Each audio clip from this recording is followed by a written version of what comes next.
Welcome to this live stream meditation and Dharma talk. My name is Jonathan Foust. Delighted to have this time with you.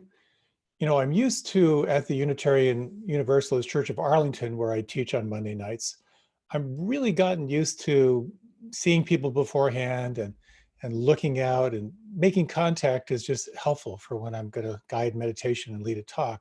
So I'm just imagining you right now in your PJs, just sitting back and waiting and here for this meditation, this talk. And I want to warn you as well that you may hear a strange sound, which will be the sound of a medium-sized dog hurling herself at the door to my office. A few announcements before we begin. Just a reminder that we have the entire Monday night extravaganza available online. Before this talk at 6:30 to 7:20, there's mindful movement guided by our great teachers. And after this class at 8:50, a mindful dialogue being led by Ray Manioki and Tara Cassidy. You can check those links on my Facebook page to get all set up for that. If you'd like to be on my mailing list, you can sign up on my website at www.jonathanfoust.com. A reminder as well that all my talks are available online and on my podcast. And a big thank you to the Insight Meditation Community of Washington, and specifically to Glenn and Leo in particular for being the jockeys that helped this live stream go out to Facebook and to YouTube and out through the IMCW website as well. Also, before we launch in here, I'd like to thank you for your donations. They make a big difference. They can support IMCW at imcw.org.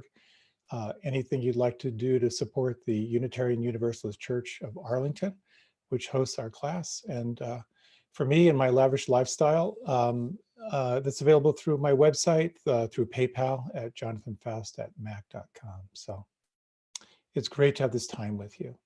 Well, we're going to start with a meditation, primarily focusing on calming and collecting, and then opening up into observing and allowing, and some time at the end for resting in presence. So if you'd like, you want to make sure your phone is set on stun, that you won't be disturbed for the next 25 minutes.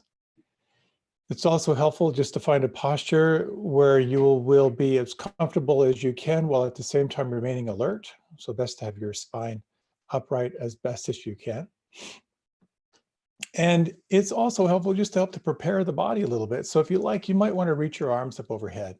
Just stretch up through the left side and up through the right side, alternating from side to side. You can draw your navel in toward your spine, lift up out of the waist. If you like, you can lift your chin up toward the ceiling a little bit, open your jaw wide, let out any sounds.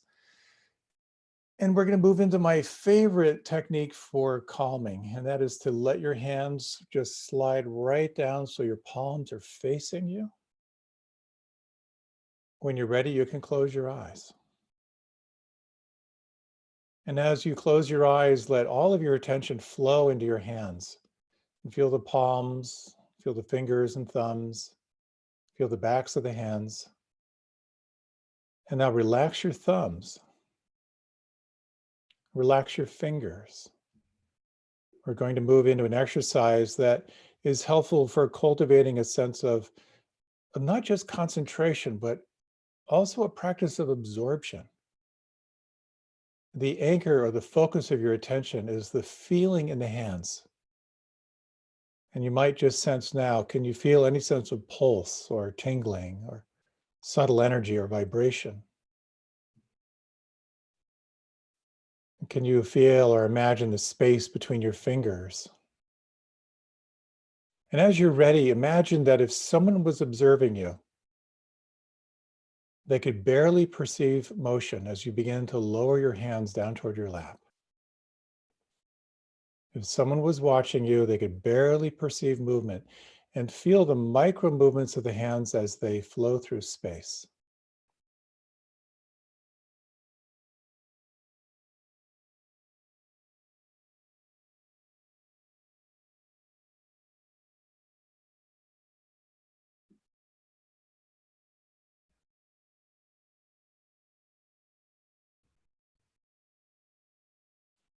If your mind comes in with commentary, just guide your attention back. Feel the micro movements of the hands as they flow through space, the aliveness in the palms and fingers and thumbs, the sense of meditation in motion.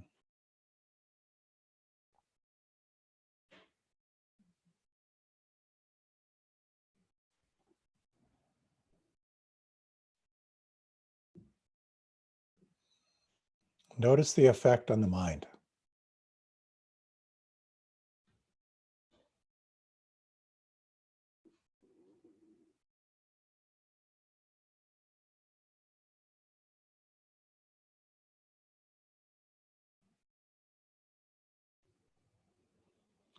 And wherever you find your hands, whether they're still in transit or whether they've come to rest, continue just simply to relax and feel the sense of aliveness here in the palms, the texture of the air touching the skin, any sense of pulse or vibration or tingling, aliveness.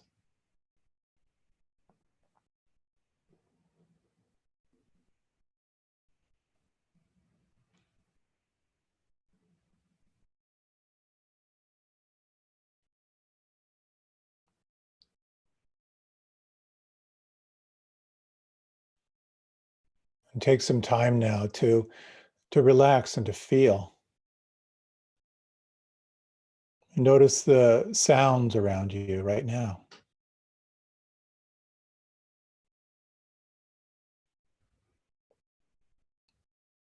And feel the temperature, the texture, the humidity of the air touching your skin.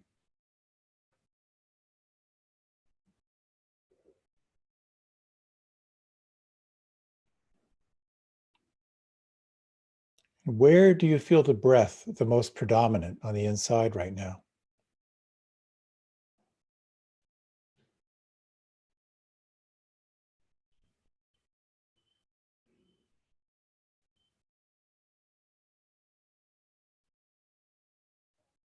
Deepening this sense of embodied awareness, you might now feel the crown of the head.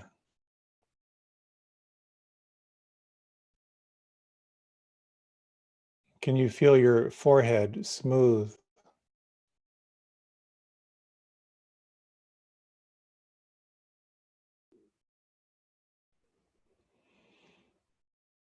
Feel the inside of your mouth.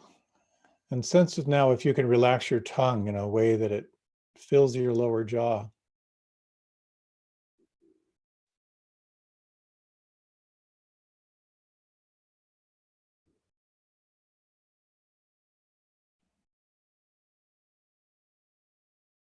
Is it possible to relax the root of your tongue down into your throat while you simultaneously soften the whole mechanism of the jaw? Let the jaw hang from the skull.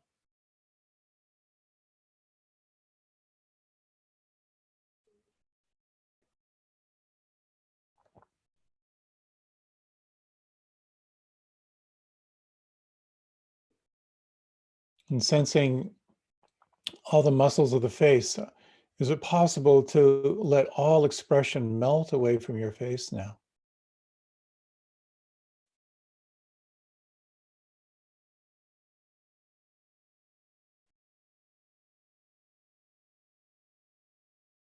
And feel the back of the head and the base of the skull.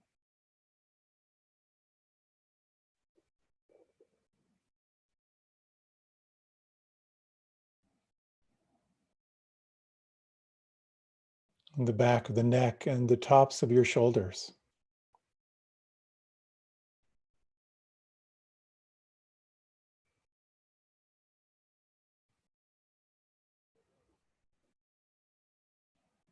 And feeling now the weight of the shoulders and the weight and the heaviness and the length of your arms as you sense down through the elbows and down through the wrists.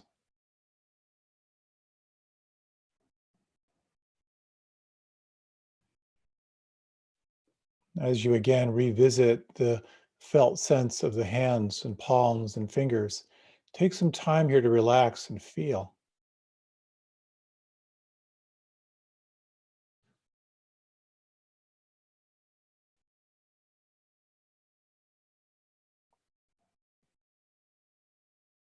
And can you feel or imagine the space inside your throat?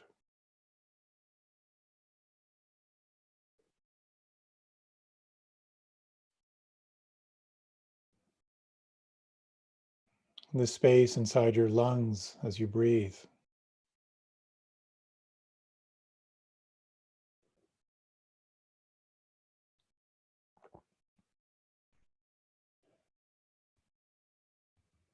And sensing the lower back and the buttocks.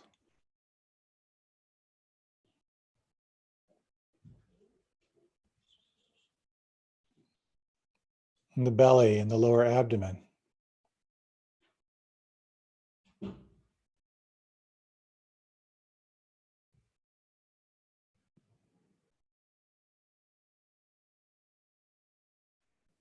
Feeling the floor of the pelvis and the hip joints.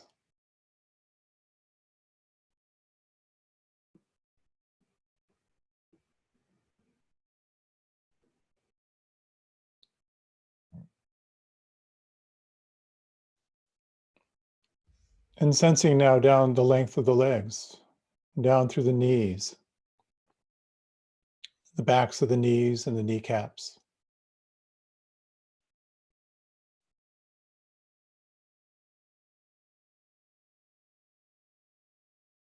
Down through the ankles.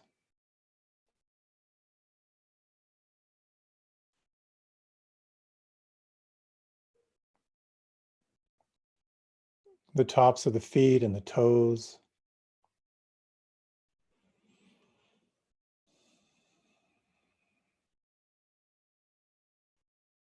The soles of the feet and the heels.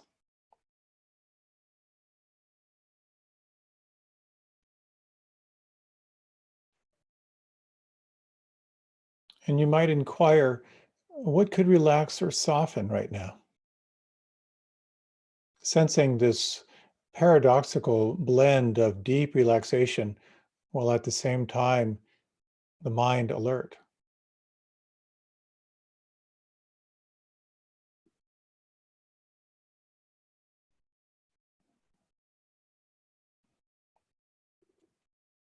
And guiding your attention now to the sense of the breath.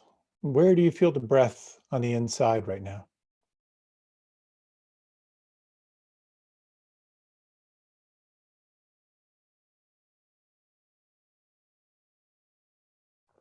And you might direct your attention now to an anchor or a focal point.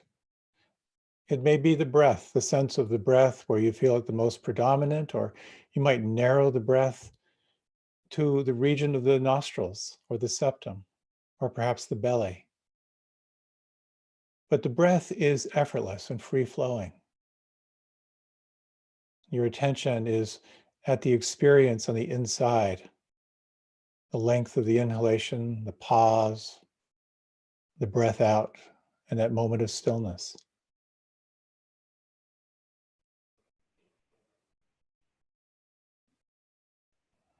If you like, you might use the sounds, the real-time sound vibrations as your anchor. Or if you like, you might use this feeling in the palms and fingers and thumbs. Whatever anchor you choose for this next period of time,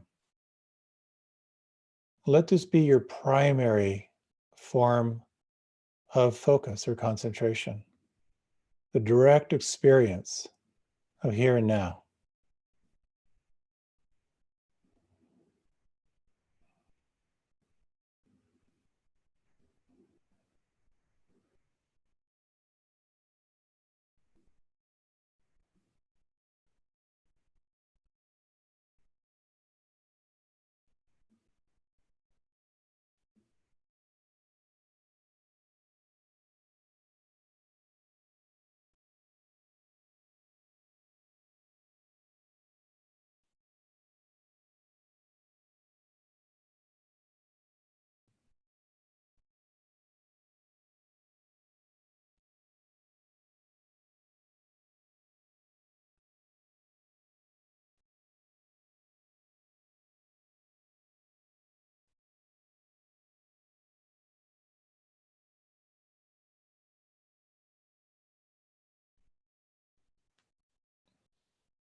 When you wake up lost in a thought form or commentary, take your time to begin again.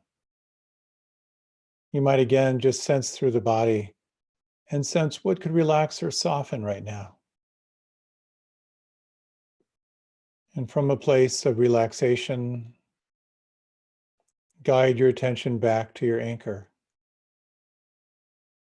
Where do you feel this breath on the inside?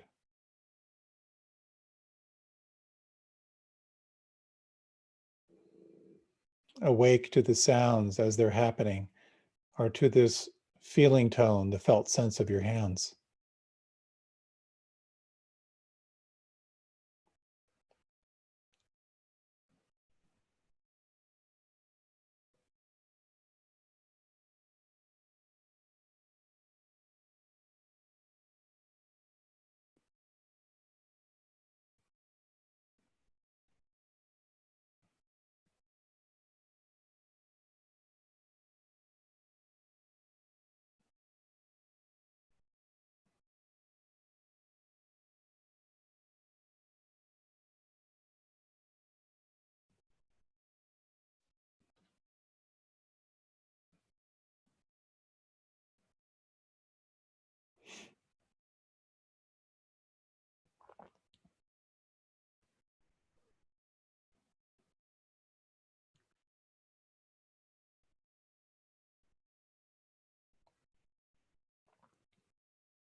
And as you continue to relax and to re-arrive, to explore the sense of receiving the moment directly through the felt sense of the body, you might become more aware of foreground and background,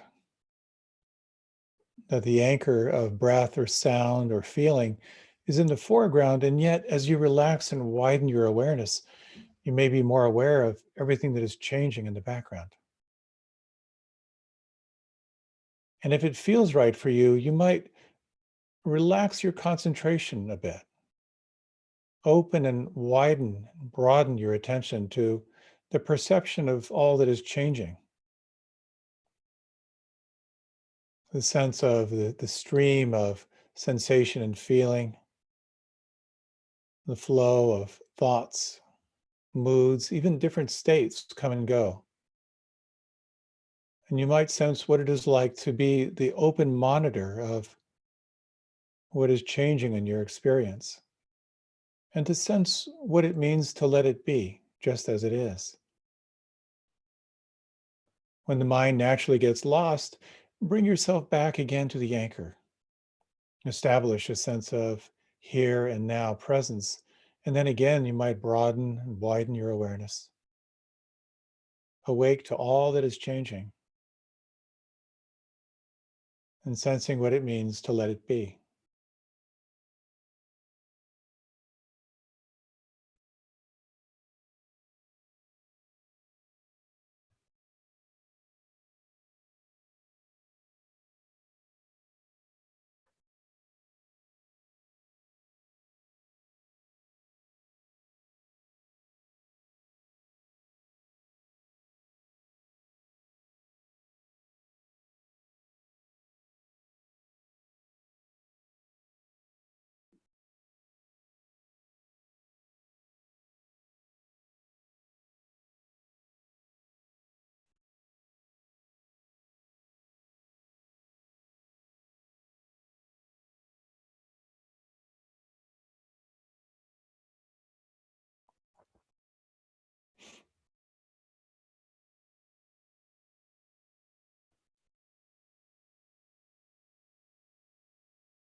From time to time, you might explore two elemental questions.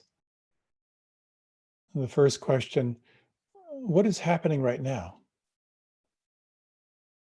And can you name the qualities of this moment in a word or two?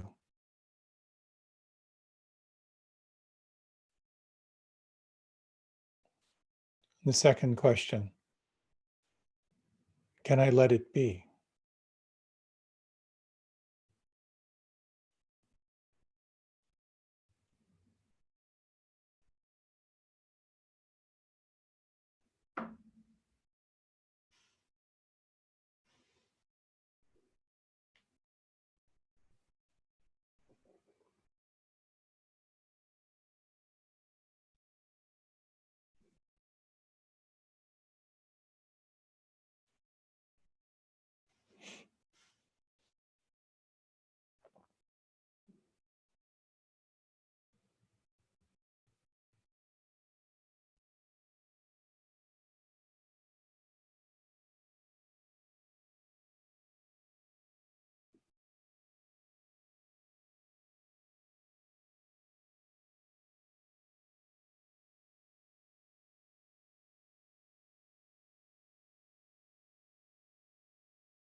In these remaining 5 minutes or so, you might refresh the practice.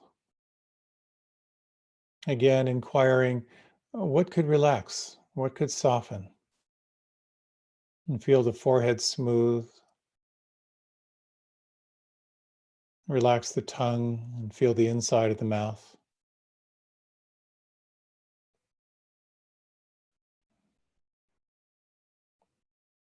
And relax and feel the shoulders and arms, and the backs of the hands,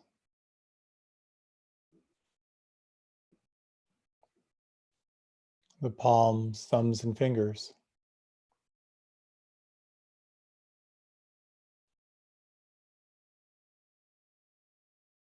and the lower back and the buttocks,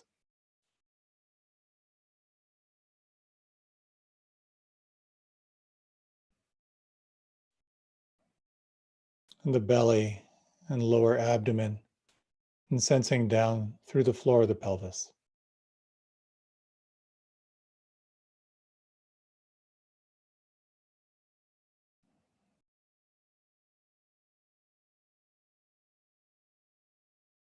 And feel the weight of the legs,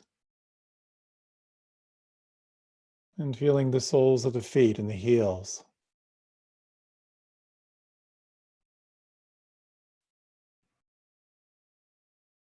Arriving again at your anchor of breath or sound or feeling. How intimately can you feel it right now?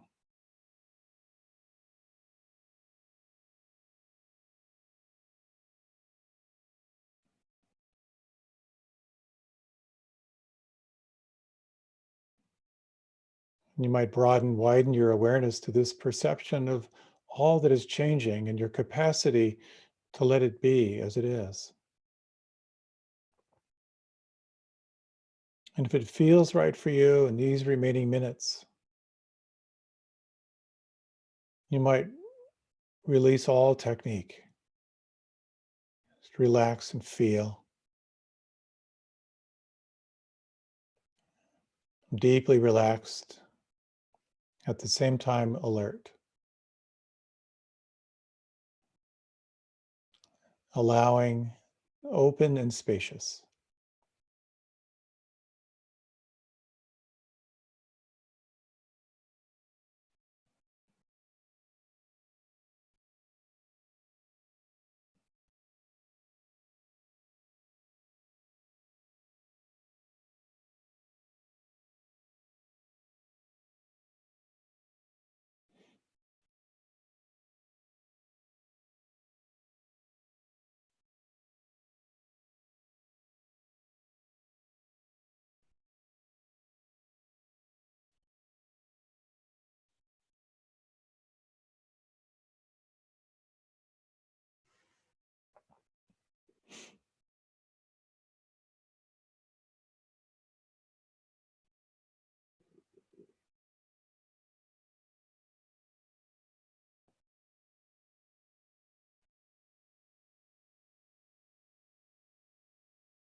And what could relax or soften or let go right now?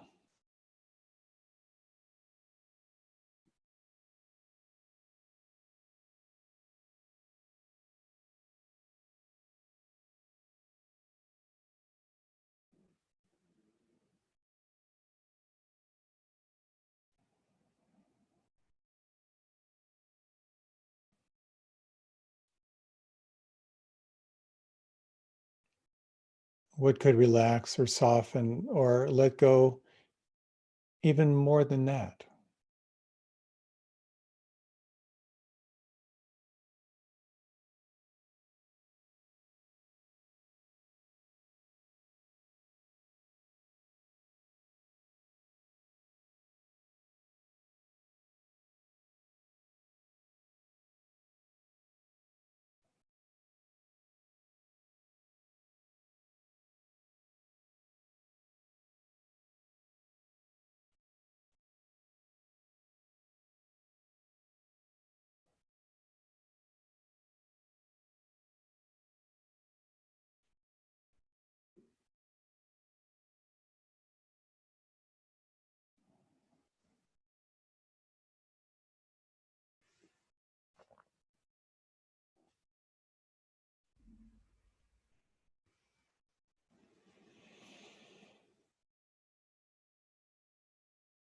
Now releasing all technique.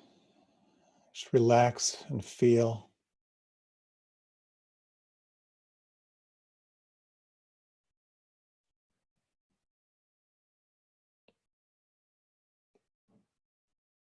And noting and feeling the quality of presence, whatever that may mean for you.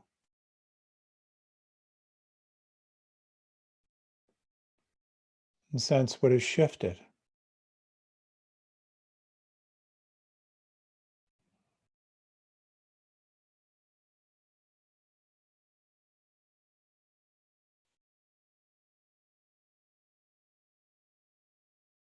You might now very gently begin to lengthen and deepen your breath.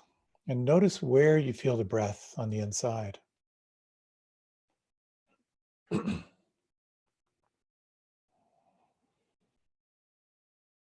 with your eyes closed, you might let your head drift a little bit to the left and to the right. Just feel the movement from the inside.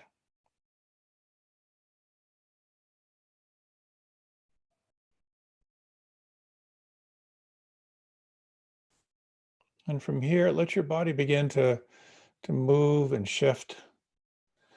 Take the next period of time for your transition. Feel free to stretch and move in any way that feels good for you. Or if you like, you can just simply relax.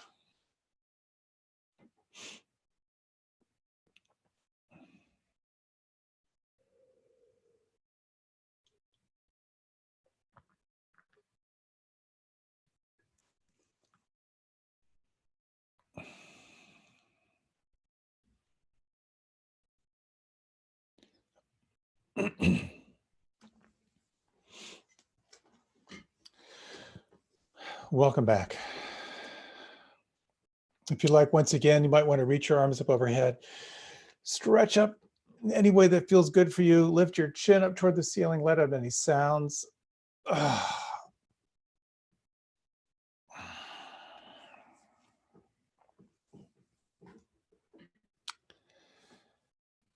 And welcome again to this live stream. My name is Jonathan Foust. I'm a teacher with the Insight Meditation Community of Washington. I'm delighted to have this time with you. I understand we've got people from Florida, Illinois, Virginia Beach, Washington, D.C., London. Welcome. Really, really glad you're here. Two friends were talking about their meditation practice and having a discussion as to whether their practice was impacting their anxiety. And one of them said, it's been really helpful for me.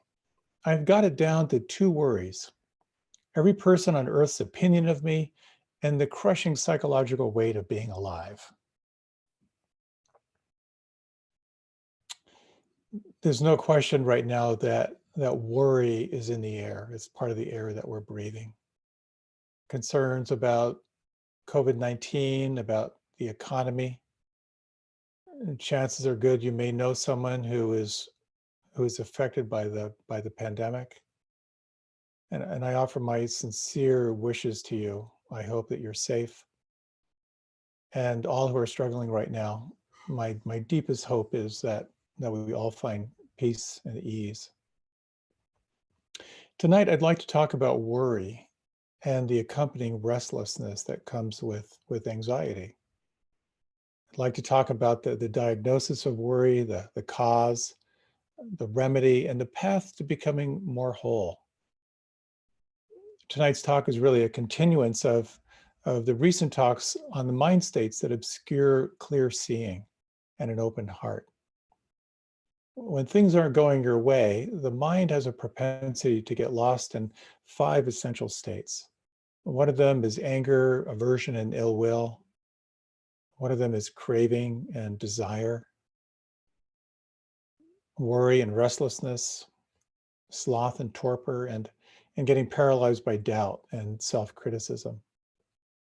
As I like to say, the good news is there are only 5. The bad news is that they're pretty pervasive. So a little bit about the diagnosis of worry, of what it means to kind of wake up to realize that this state of worry is present in your life. If I have a superpower, it's worry. I gestated in an amniotic sea of worry. My mother lost a child before me at childbirth, and she was subsequently quite anxious carrying me, so much to the point that her doctor, way back then, recorded relaxations for her on a reel-to-reel tape recorder. I always wondered if that early impact of being guided in a relaxation affected my my career teaching meditation. So I've had a pretty privileged life. I didn't lack for anything materially, but I think it's safe to say that I lived from this internal stance of expecting the worst and anticipating what could go wrong. And I know I'm not unique in that. Worry and restlessness come with this portable flesh unit that you are now inhabiting. It's your nervous system. In the jungle, if you stop and close your eyes, is a good chance you're going to be someone's lunch. So a certain amount of hypervigilance is a good thing. When you're afflicted with worry, the first thing is to realize it. And when you sense what it's like to be worried, to be caught in worry, if you like, let's just take a short little experiment just to close your eyes. And just to say that through these little guided inquiries that we'll be doing tonight, if it doesn't feel safe for you, if it feels too activating, you can just change your attention. You don't have to do these practices. Just find a way to kind of be with yourself. But if you close your eyes now and you just sense when you feel worried, when you feel that kind of anxiety and worry that's present, can you locate what it feels like on the inside? What does worry feel like? And you may sense it as a clench, maybe a tightness or a burning. Just take a moment just to sense how intimately and how precisely can you locate it.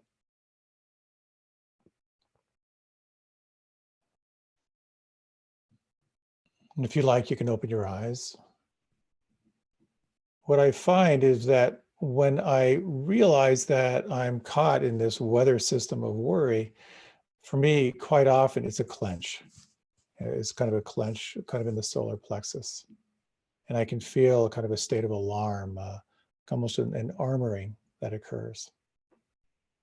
It helps me with this first step of becoming aware of restlessness, is your capacity to recognize it and name it. Quite often, worry is coupled with restlessness. And restlessness is an interesting word. Restlessness is the absence of rest or hypervigilance, kind of an inability to settle. So worry and restlessness, it's an interesting phenomena, and every coin has two sides, of course. On one side of the coin, worry and restlessness and hypervigilance keep you alive. You know, when you're sitting around the fire with your tribe, you really want that ADD person who goes, "Hey, I just heard a twig snap. Is everyone here? Are we okay?" It's an important function. But on the other side of the coin, though, is being trapped by restlessness and worry, not being able to turn it off. And you may well know the hamster wheel of racing thoughts, the same issues over and over and over again without any resolution. So what's the source of chronic worry? And how can you change your relationship with this? This topic has been a long-term fascination for me because I get so easily caught in worry, and I don't like it. So a little bit about kind of the cause or the source. As I was thinking about this, I was reminded of about maybe 10 years ago. I spent some time with a friend back from my ashram days who was attending a seminar on preparing for the collapse of human civilization as we know it. And he told me there's going to be a collapse, and now's the time to prepare. And he had quite an intensity about him. So now's the time to transfer all your wealth to things that will be valuable after society collapses. You need to buy property with other people and figure out your defenses. But then he went on, he said, but you've got to go low key, because if you show you have wealth, you'll be targeted by roving gangs. You have to figure out your alliances now and make sure you're prepared and protected. And he went on and on with more tips and tricks, which were fascinating on the one hand, but also like a little bit horrifying. And I found myself saying, so is all this strategy based on the premise that you're not going to die? And he looked at me kind of weird. And I said, well, you are going to die sometime, right? And he said, oh, yeah. And then his face relaxed. And he said, you know, that's actually kind of comforting. I don't know if knowing you're going to die gives you any comfort, but it does point towards something. And what it points toward is this unconscious coalescing around three words: I, me, and mine. You know that sense, the essential clench that has to do with being alive, with survival, and knowing on some level that being alive in a body is temporary. And this points toward what gets in the way of clear seeing and a free heart. In this particular philosophy, there are three poisons that kind of occlude the mind. One of them is greed. There's just the wanting mind that's never satisfied. One is hatred, the aversive mind that is always pushing away or caught in anger, ill will. And the third is delusion or confusion. And delusion is really interesting because it's tied in here with worry. Delusion is believing something is true when it's not, or believing something isn't true when it is. In this era of fake news, we really have to ask ourselves, well, what is true? What do you know to be unshakably true? And this, of course, was what fueled the whole practice of the Buddha. What is true? What is real? And Buddhism points to three characteristics of reality. One characteristic of reality is impermanence.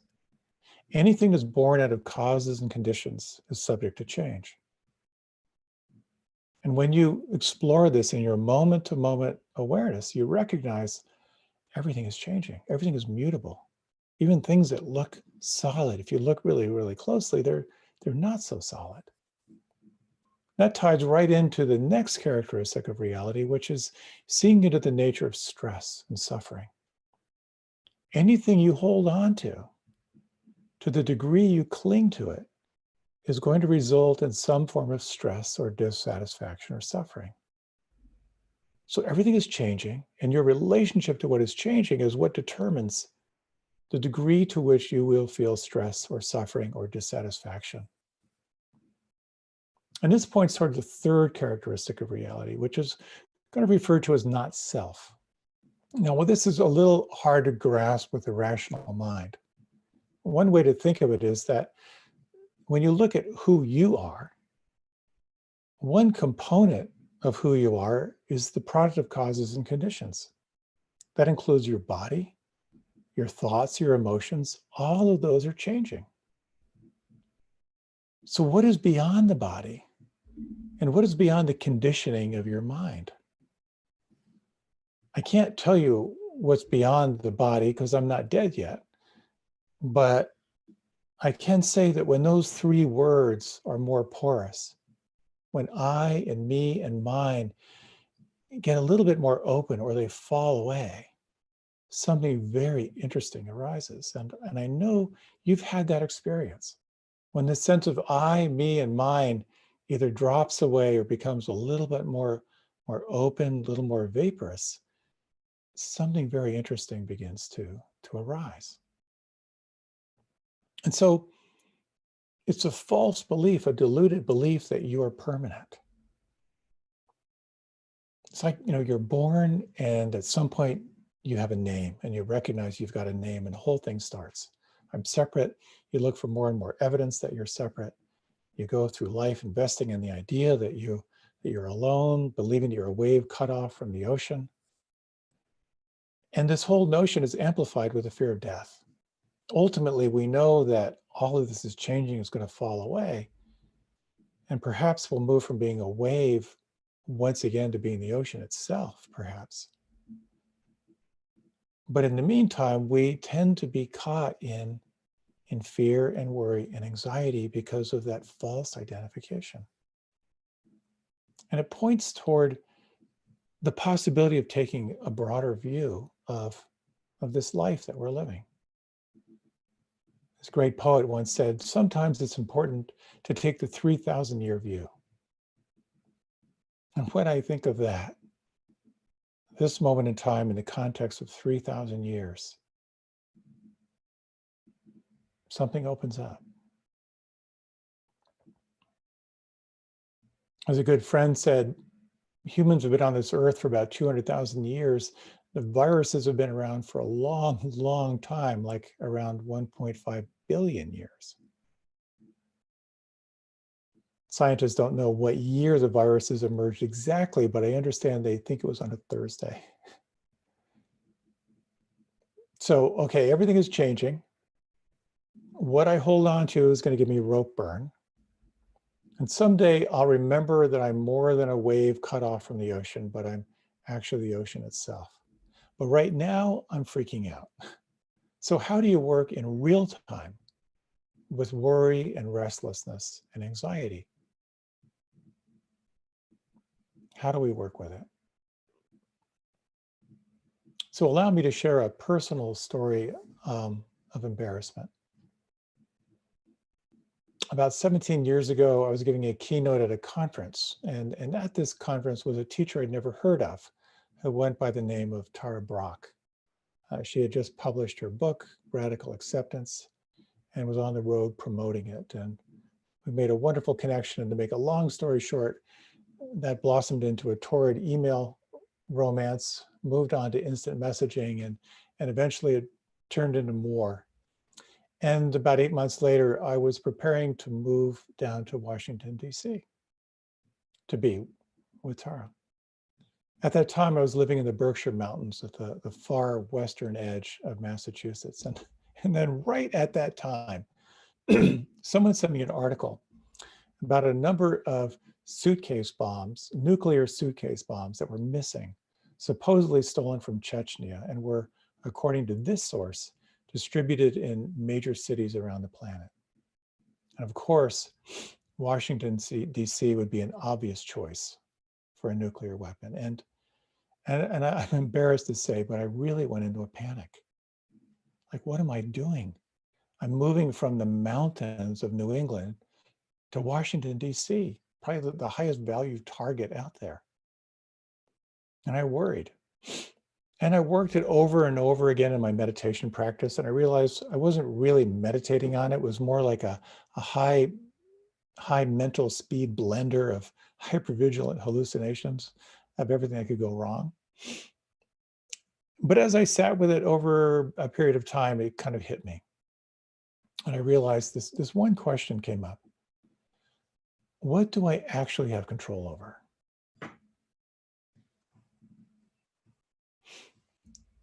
I had control as to whether I could move to DC or not. And in my heart of hearts, I was going. I had control over whether I'd be prepared or not.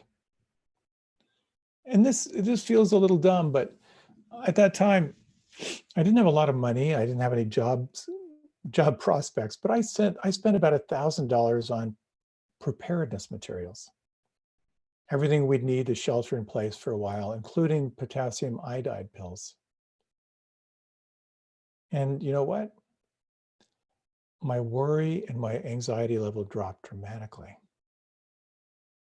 I actually landed in DC, and it's been a great ride. And I learned a lot from that incident. And in retrospect, I think about 90% of what I worry about is actually out of my control. The other 10% I can do something about. And taking action on that 10% of being prepared was really powerful. And recognizing what I didn't have control over and not worrying about it because of that created such a sense of ease.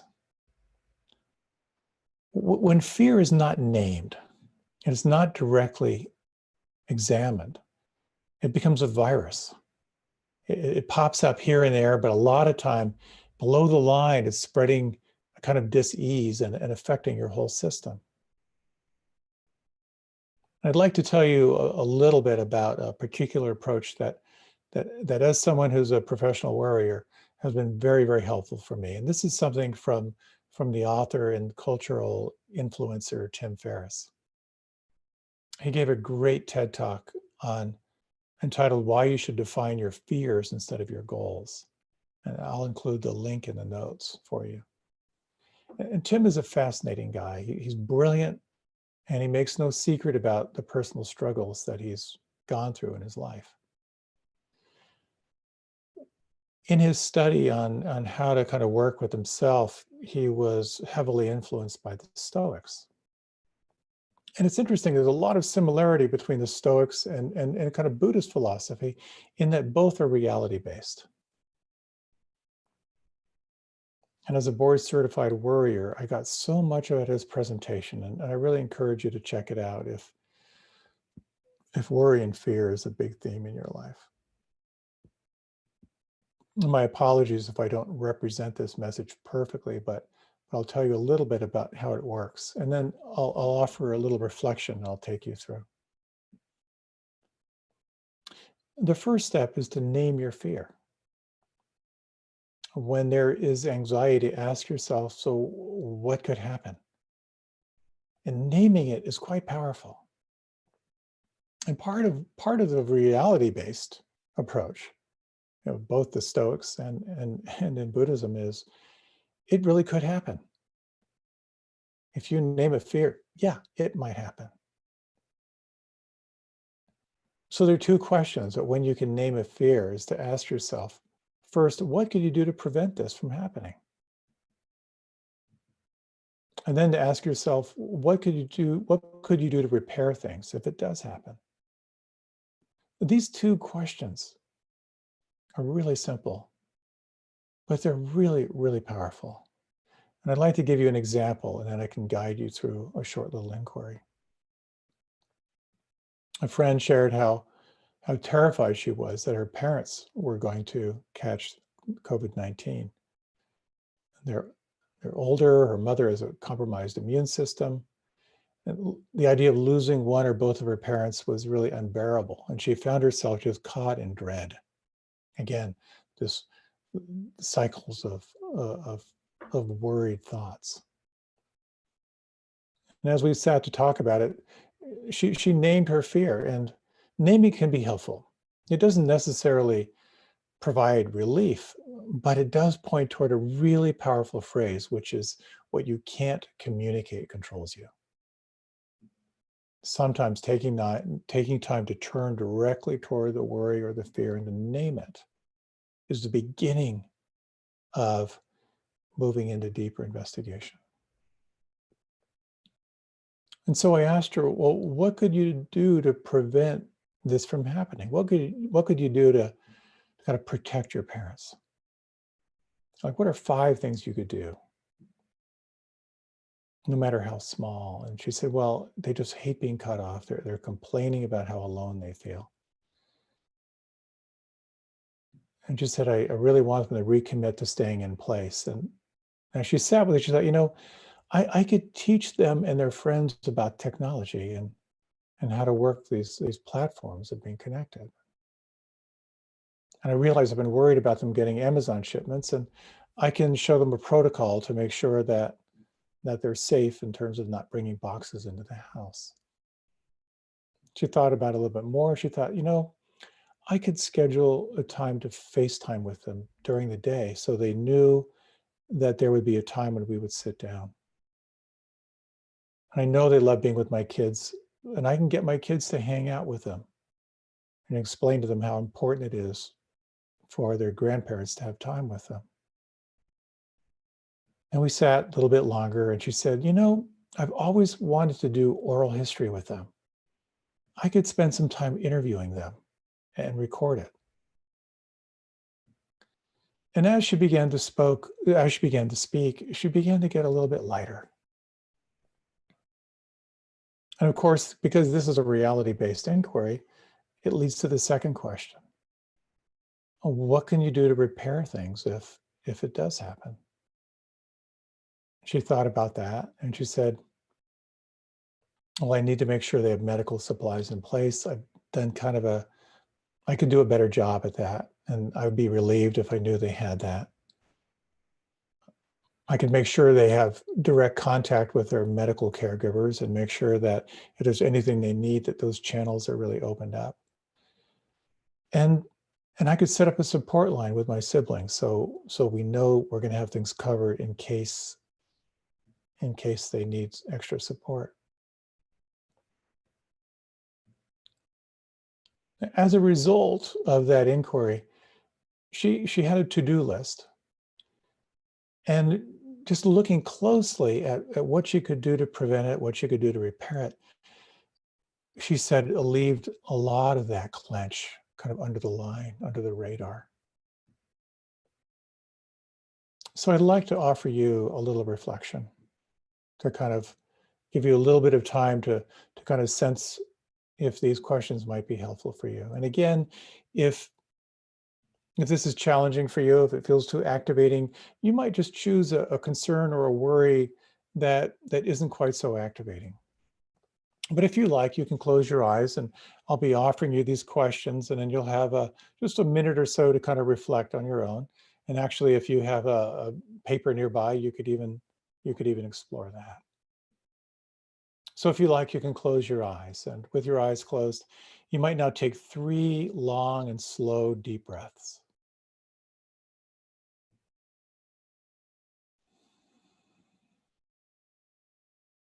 Inhale fully, and on the exhalation, just relax and let go.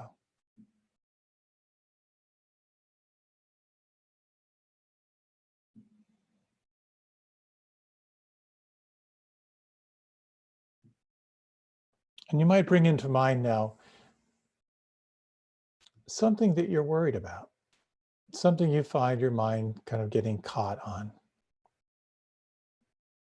And I'll give you a little bit of time to kind of go through the files. And if you would, take some time to settle on one particular issue that seems to want some attention.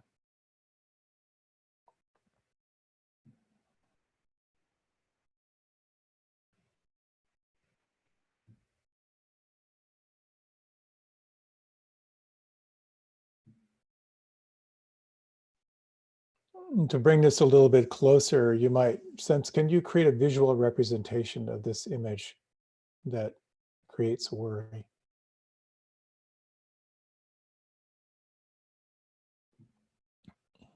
And if it feels okay, if it feels safe, you might just sense, what does it feel like inside to sit with this particular issue? Can you locate that feeling inside just to kind of let it know that you see it?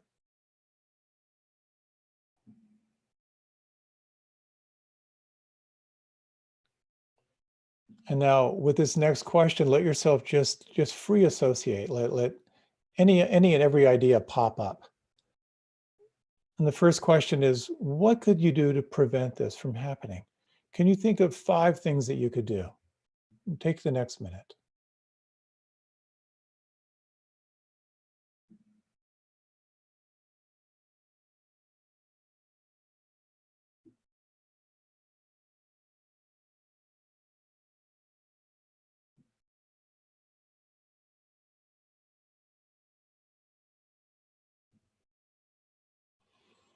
And moving on to the second question. If what you are worried about were to happen, what could you do to repair things? Or what could you do to be with this if it were to happen? Again, you might think, are there 5 things you could do if it were to happen? What would they be?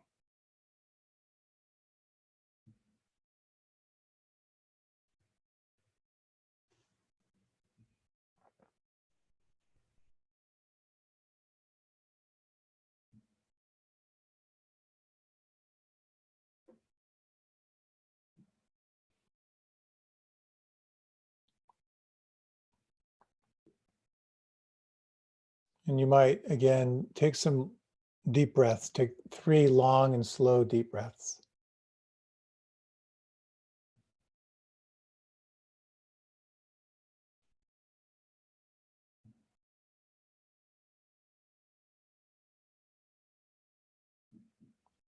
And just sense if anything may have shifted over these last few minutes of reflecting on these questions.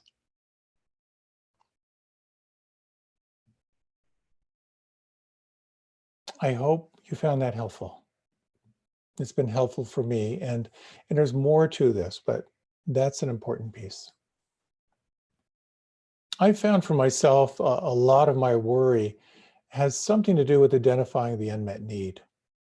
Whatever it is I need or I'm wanting that's not happening. And just a little example, when I find myself worrying about traveling to some future event, I always kind of stew. I kind of feel unsettled. And I remember once asking myself, well, what do I need to feel more whole? What I needed was more information. How long does it take to get from the train to the airport? And what does a taxi actually cost? Those little things add up. They seem kind of petty, but naming them is the key. And when I can name them and I can sense what I need, it helps me to kind of calm and get a little more resourced. So worry is an essential part of the human condition. It's a wise part of you looking out for danger to ensure that you feel safe. But when it's out of control or when this mind state dominates, it completely obscures clear seeing. It's not good or bad, but it's how you're relating to it. And so as we've explored a little bit here, worry has something to do with forgetting who you are. First, thinking that you're a permanent being. And second, believing that your perception of how things should be is actually how things should be. And as they say, if you argue with reality, there's a good chance you're going to lose. So the release or the shifting of worry has something to do with letting go, which includes turning to face your worries directly and to look closely at what's real, what you know to be real. And these exercises we've done, such as naming and sensing what you can do to prevent or repair, they can be very, very helpful in specific situations, I found. They're kind of a go-to reflex I have now as I've learned how to work with my worried nature. But it opens up a bigger question. How can you cultivate a life that is less worried and less afflicted in general? Mark Twain famously said, I've lived through some terrible things in my life, some of which actually happened. We tend to live in this hallucination of all the things that could go wrong. And we are always trying to take care of ourselves. Worry points to an unmet need. Something you're wanting, something you're hoping for, that's not happening. And turning to name that unmet need is part of shifting your relationship with worry. It takes you to a vulnerable place. And you can look at that unmet need through two windows or two wings of the practice. Mindfulness is made up of two wings. One is wisdom, to see it clearly. And that's part of the practice in meditation or in life, recognizing the state. As soon as you recognize, oh, this is worry, you've begun to sever your identification with it. And there's a world of difference between being worried and being with your worry. And when you recognize that your vision, your clear seeing is obscured by this weather system of worry, you can pause, you can name it. You can identify action steps to prevent or repair what might happen. You can look closely at and identify the unmet need. You can look closely at your attitude and see if something might shift there. Another wing, which is sometimes overlooked, is cultivating the heart's response to worry, which is calling on empathy, calling on kindness, calling on compassion, calling on loving presence. And in many ways, this is the lubrication that allows us to be with the intensity of that state.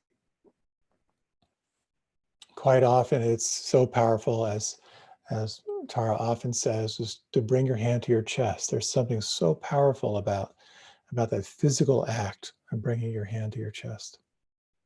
And just to acknowledge that this is hard now. To sense how sorry you are for the suffering. And to sense what it's like to hold it in some kind of loving presence. I remember being completely racked with a migraine. Really, really intense pain. And I found myself in the midst of kind of brain fog and pain, trying to figure out what I did or what I didn't do that resulted in this incredible locked up unpleasantness and anxiety. I've worked with chronic migraines my whole life, and I know a lot of techniques for managing pain by how I pay attention to it.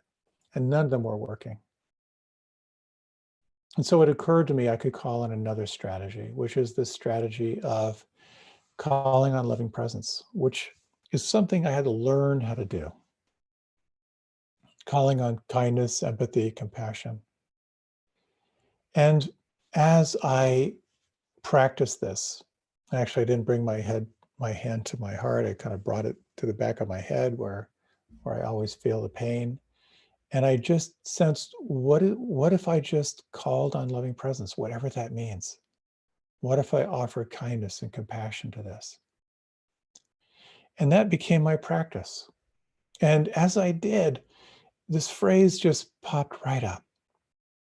And the phrase was, other people feel this too. And I felt a shift. As I thought of the thousands of people on the planet who are probably right at that moment having a migraine as well, the frame opened up. The pain didn't go away, but it was held in this large, large space. We're going to close our session with a little reflection on kindness, but I want to say just a few things before we close. Some ways to work with worry. The first, again, is just to name it. As soon as you name it, you begin to take its power away. You've shifted from being fully identified with it to the possibility of being with it. It's helpful to understand that worry doesn't solve anything. It's simply a hamster wheel of turning thoughts. It can be helpful to take that broader view, taking the 3,000-year view. For me, is just a way to kind of, again, open the frame of something I'm taking very, very personally. It can be helpful to look at what you're actually in control of. What do you actually have control of? Consider what you are most afraid of, what you're most worried about, and take some time to sense what you could actually do to prevent it, what you could actually do to repair it if it were to happen. And those classic words from Reinhold Niebuhr: God, grant me the serenity to accept the things I cannot change, the courage to change the things I can, and the wisdom to know the difference. Another antidote to working with worry is to focus on the present. Come back to the breath. In this moment, I'm aware of breathing in as I breathe in. I'm aware of breathing out as I breathe out. In this moment, I'm safe. Calling on compassion. Thich Nhat Hanh spoke beautifully about the atrocities that occurred to the boat people in Vietnam, storms and pirates. And he spoke beautifully how if in the boat one person would remain calm, the boat would remain calm. How can you call on compassion and presence to be the calm one in your boat? The other thing you can do, which is so powerful, is to reach out and help others. Is there someone that you know who might benefit from a phone call from you to check in? Is there someone who lives near you who might want to know that you're thinking of them? This can be a profound way for us to break out of our small, confined story, to reach out to other waves on the ocean and feel our connectedness. So we'll close with a short meditation and a short reading. If you like, you can close your eyes.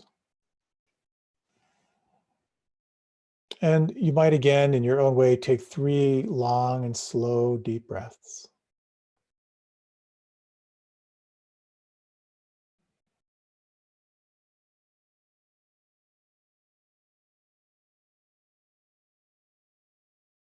And you might just, in your own way, open your attention to what you are carrying inside in regard to these challenging times. Acknowledging how worry has a quality of wisdom, looking out for your safety. If you like, you might bring your hand to your heart. And if you like, you might let your sense of your experience of these challenging times expand to all those around this planet who are also perhaps struggling, worried, and fear. And in your own way, you might imagine that all of this could be held in some kind of loving presence, calling on kindness, empathy, compassion.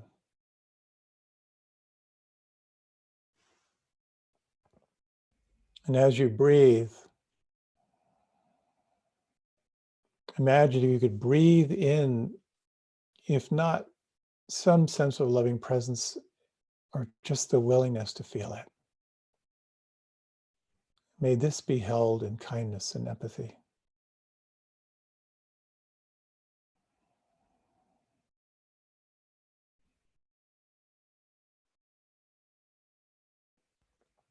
May all beings feel safe from inner and outer harm.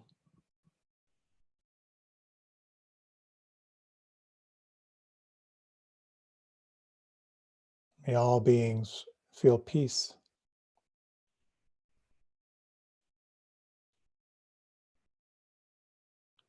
May all beings feel free from stress and suffering.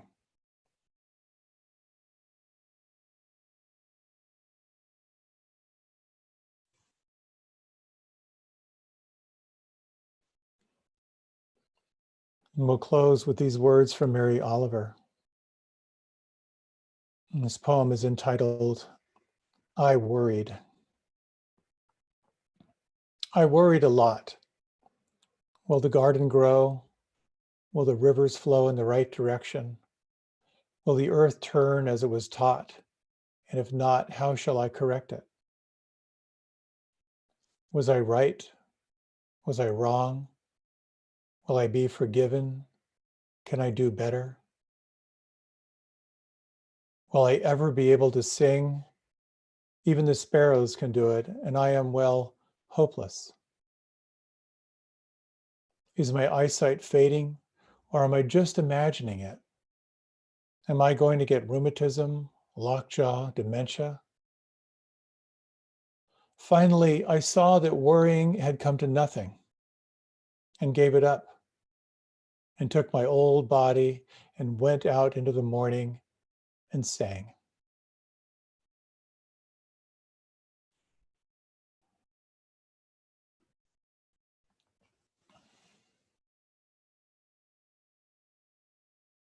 In these final moments, you might bring into mind if there's one person who comes to mind who may be struggling. And in your own way, you might wish them ease and wish them well.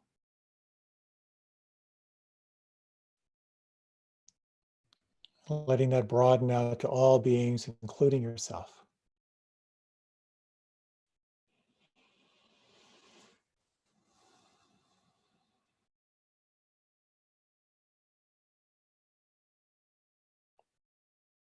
As you're ready, you can deepen your breath. As you're ready, you can open your eyes.